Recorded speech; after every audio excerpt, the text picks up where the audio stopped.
अभी इस साल आलू की स्थिति ज़्यादा दयनीय हो रही है, तो उस पर माननीय चौधरी बाबूलाल जी ने उत्तर प्रदेश के आदरणीय मुख्यमंत्री योगी आदित्यनाथ जी को चिट्ठी लिखी। देखिए, मेन समस्या है जो पेयजल की दिक्कत है। फतेहपुर सीकरी विधानसभा में लगभग सब जगह खारा पानी है। नमस्कार, मैं ज्ञानू चौधरी, आप देख रहे हैं इंडिया न्यूज़ 24। दोस्तों, आपको पता ही है कि योगी सरकार का कार्यकाल पूरे 6 वर्ष का हो गया है, यानी कि दूसरे कार्यकाल में योगी सरकार ने पूरे अपने 1 साल कंप्लीट कर लिए हैं।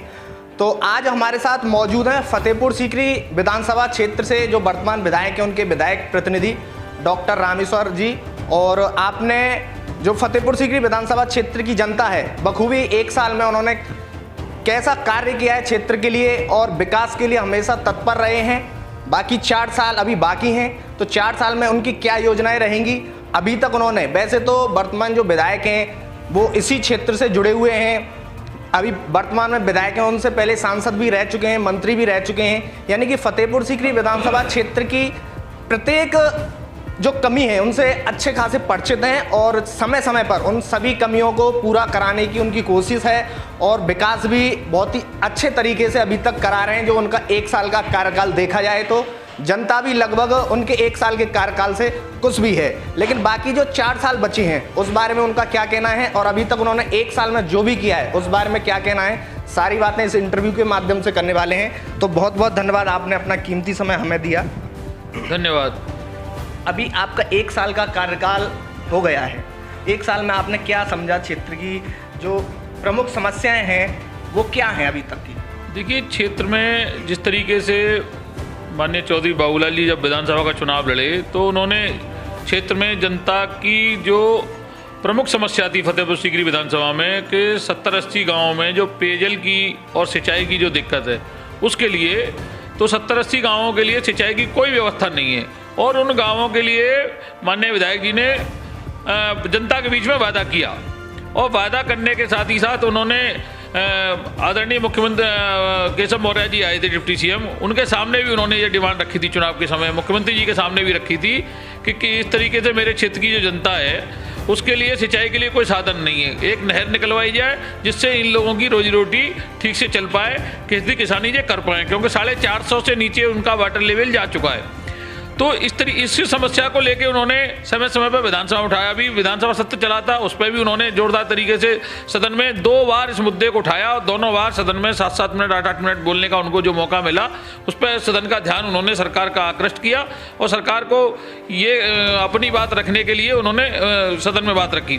साथ ही साथ उन्होंने अभी 3 दिन पहले जो विधायक निधि के काम है, इसके अलावा जो सरकार से और काम हो सकते हैं, उनके प्रयासों से जो काम हो सकते हैं वो काम उन्होंने करवाने का काम किया। अभी 10 तारीख को उन्होंने 2 सड़कों का 3 करोड़ रुपए की 2 सड़कें थी, कल 2 सड़कों के फिर शिलान्यास हैं। तो इस तरीके के लगातार काम उनके चल रहे हैं, जिला पंचायत के माध्यम से, आपके CSR फंड से और जो सरकार की योजना विभिन्न मदों से हो सकते हैं। जैसे करावली में हॉस्पिटल की छत गिर गई थी, वो क्रिटिकल गैप एक योजना है जो कलेक्टर जिसको संचालित करते हैं, उसके माध्यम से उसको 17 लाख रुपए देने का काम किया।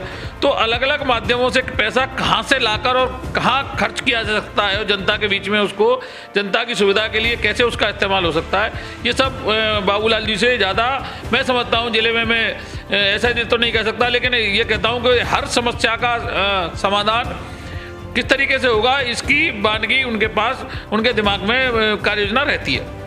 जैसे कि हमने देखा कि वर्तमान में राज्य में भी बीजेपी की सरकार है, केंद्र में भी बीजेपी की सरकार है और फतेहपुर सीकरी विधानसभा से वर्तमान में आप बीजेपी पार्टी से भी विधायक हैं, तो यानी कि तालमेल काफ़ी अच्छा है।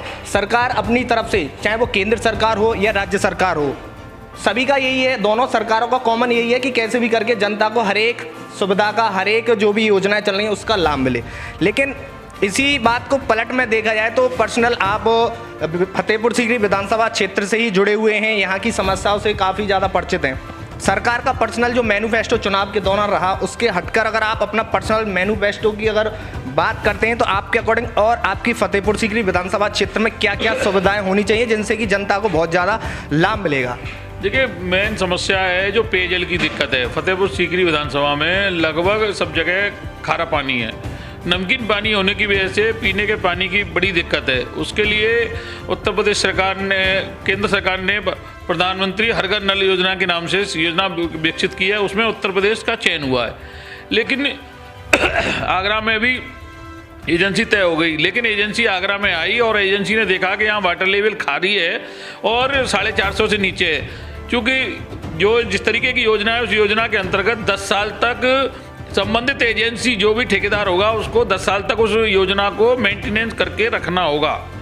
तो ऐसी स्थिति में वो आगरा में योजना, आगरा, मथुरा और फिरोजाबाद ये जिले उस योजना से अछूत रह गए, क्योंकि यहाँ ये ज़्यादा खारे पानी के क्षेत्र के हैं।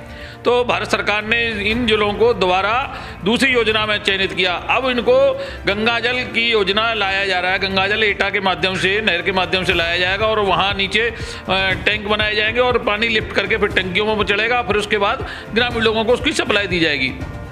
एक लंबी योजना है, उस पर सरकार काम करने का काम कर रही है। लेकिन साथ ही साथ जिस तरीके से जो तात्कालिक रूप से या आने वाले समय में जो दिक्कतें हो सकती हैं उनका समाधान कैसे हो, जैसे किरावली में जाम लग जाता है हाईवे पर, लोगों को आवागमन में, पर्यटकों को भी, आम जनता को भी भारी दिक्कत होती है। तो आदरणीय चौधरी बाबूलाल जी चूँकि सांसद रहे हैं भारत सरकार में, उनके संबंध में, तो वो आदरणीय गडकरी जी से मिले। गडकरी जी से उन्होंने निवेदन किया कि साहब आपने इतने पुल बनवाए मेरे कार्यकाल में, सांसद के कार्यकाल में लगभग 28 पुल उनके कार्यकाल में बने। तो उन्होंने कहा एक पुल और दे दीजिए मुझे। तो उन्होंने एट ए टाइम उसकी स्वीकृति दे दी और यूपी हेड जो NHAI का जो बड़ा अधिकारी बैठता है उसको उनको टेलीफोन करके कहा कि मेरे मित्र हैं, इनकी इस तरीके की परेशानी, इसको समझिए और इसका समाधान करके इसका एस्टीमेट बनाकर भेजिए और इसको काम करवाइए। तो इस तरीके की योजनाएं, जैसे अभी इस साल आलू की स्थिति ज़्यादा दयनीय हो रही है, तो उस पर माननीय चौधरी बाबूलाल जी ने उत्तर प्रदेश के आदरणीय मुख्यमंत्री योगी आदित्यनाथ जी को चिट्ठी लिखी। भारत सरकार के कृषि मंत्री हैं, उनको भी चिट्ठी लिखी। तो आम आदमी की जो दिक्कतें हैं उनको कैसे निदान करा सकते हैं, इस बात की चिंता चौधरी बाबूलाल जी को रहती है। और समय समय पर वो जो मंच होते हैं उनको ये नहीं रहती कि कोई मेरे पास आएगा तो और अपनी समस्या लेके तब मैं कहूँगा। उनके संज्ञान में अगर कोई बात रहती है तो वो सीधे सरकार का ध्यान आकृष्ट कराने के लिए, मंत्री का ध्यान आकृष्ट कराने के लिए उनको चिट्ठी लिखते हैं, समय समय में मिलते हैं और उनका ध्यान आकृष्ट करा के उस समस्या का समाधान में जुट जाते हैं और समस्या का समाधान कराते हैं। अगर आपको ये खबर अच्छी लगी है तो इसे लाइक कर शेयर जरूर करें और अभी तक आपने इस चैनल को सब्सक्राइब नहीं किया है तो चैनल को सब्सक्राइब कर बेल आइकन जरूर से दबाएं।